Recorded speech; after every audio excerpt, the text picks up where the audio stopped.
Assalamualaikum warahmatullahi wabarakatuh.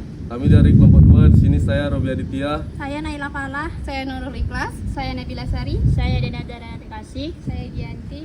Di sini kami akan melakukan wawancara di Kelurahan Kampung Bugis. Sekian, terima kasih.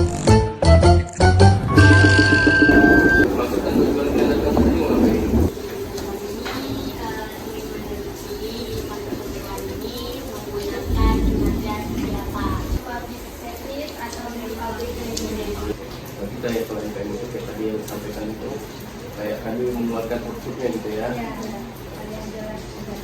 Kalau MPS itu lebih ke pemberdayanya ya. Itu satu orang pertanyaan. Saya juga tanya di sini lebih ke NPM atau NPS.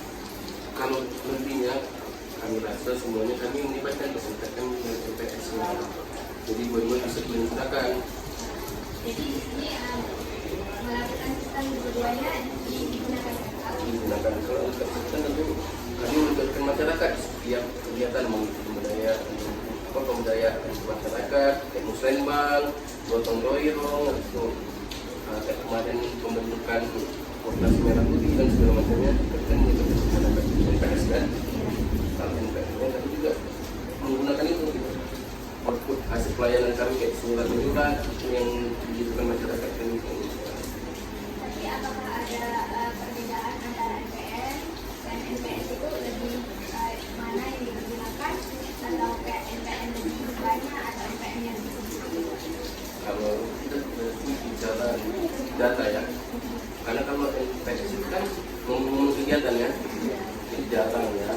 Tapi kalau yang lebih sering, yang setiap hari berlaku itu di NPS. Atau berapa lama waktu Kak untuk penyelesaian membuat surat pelayanan? Kalau beberapa waktu lama itu nggak lama ya, karena kita udah sistem online kan dan dari aplikasi. Tergantung jaringan lagi. Jadi ketika jaringannya bagus, ya dalam hitungan menit atau jam pun udah selesai satu surat. Sekarang zaman udah modern kan, jadi kita pun sudah menggunakan teknologi. Nggak harus menunggu kehadiran bapak ibu lurahnya di kantor untuk tanda tangan. Jadi bisa di mana aja.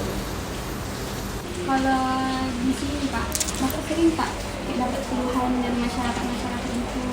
Kalau keluhan ya sering lah kita dapat. Itu masyarakat itu gimana Pak? Respon masyarakat. Keluhan itu ya nggak semua setiap pelayanan tentu nggak ada keluhan, maksudnya mungkin dari skala 1/10 ada satu gitu kan yang mengeluhkan. Ya tentu kita menerima masukan, habis itu kita perbaikilah. Misalnya staf-staf yang melakukan pelayanan di depan, misalnya ini kurang ramah, kurang senyum, tolong ini lagi lebih ramah lagi kepada masyarakat, gitu kan, untuk senyum, sapa, salam. Keluhan itu tetap kita terima, mungkin nggak langsung ke pihak yang memberikan pelayanan, mungkin ke lurahnya, sekretarisnya, ataupun ke kasihnya gitu. Karena mungkin masyarakat itu tidak enak kan kalau langsung menyampaikan kepada yang bersangkutan. Kalau di sini tuh kan tantangan terbesarnya tuh apa Pak? Kayak kan banyak keluhan masyarakat, masalahnya, solusinya tuh kita harus kayak berkomunikasi, bermusyawarah gitu dengan masyarakat atau ambil tindakan sendiri dari kelurahan ini sendiri Pak gitu. Nah, nanti misalnya kalau ada keluhan yang tadi itu lah seperti kurang ramah atau apa, tapi kalau misalnya keluhan kayak gitu, kayak kita bisa mengambil sikap tanpa harus mengundang lagi masyarakat itu kan, tadi kan pertanyaannya seperti itu kan, jadi kami langsung mengambil tindakan sendiri aja. Tindakan sendiri. Ya mungkin lama itu kan bisa jadi salah satu penyebabnya jaringan yang lelet misalnya kan, apabila tidak memungkinkan untuk menggunakan aplikasi kita menggunakan manual gitu. Apabila ibu lurah atau pak lurahnya tidak ada di tempat, mungkin bisa ke sekretaris atau kasihnya yang menandatangani. Apa aja surat administrasi pelayanan yang sering dimintai warga di sini? Oh, kalau di sini kebanyakan itu surat keterangan tidak mampu salah satunya, itu surat keterangan usaha, itu surat keterangan domisili gitu. Terus SOP-nya bagaimana Pak untuk meminta surat tersebut? Salah satu syarat SOP-nya itu kan pengantar dari RT dan RW dulu. Sudah dapat pengantar RT dan RW, KK dan KTP, baru ngantar ke kami, baru kami mengecek kelengkapan berkas apakah sudah lengkap, baru kita bisa proses untuk surat permohonan yang bersangkutan. tergantung kelengkapan surat dari pemohon. Misalnya kurang tanda tangan RW tapi tidak urgent, ya minta tolong dulu tanda tangan RW-nya. Tapi ketika urgent tadi yang seperti kami sampaikan, kalau urgent itu tentu kita mendahului, untuk kelengkapan berkasnya mungkin bisa menyusul. Misalnya kan ada tuh orang sakit, dia minta SKTM untuk BPJS kan, Iya. karena untuk dirawat segera. Misalnya tanda tangan RT atau RW-nya kurang lengkap, kita tentu buat dulu, karena untuk akses dia berobat.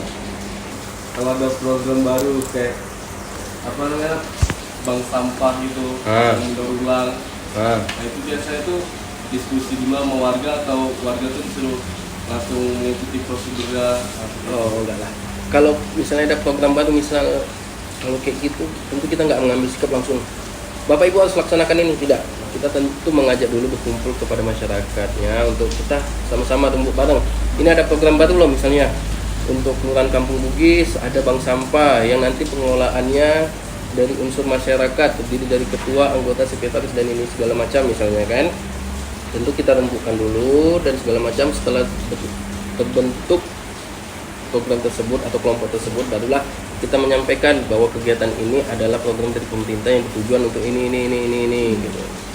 Tentu kita melibatkan masyarakat dulu, nggak serta-merta kita langsung ini jadi ketua ya, ini jadi sekretaris ya. Tentu pasti ada bergejolak di masyarakat kan kalau ada program baru yang kita langsung menunjuk tanpa melibatkan masyarakat. Sekian, terima kasih.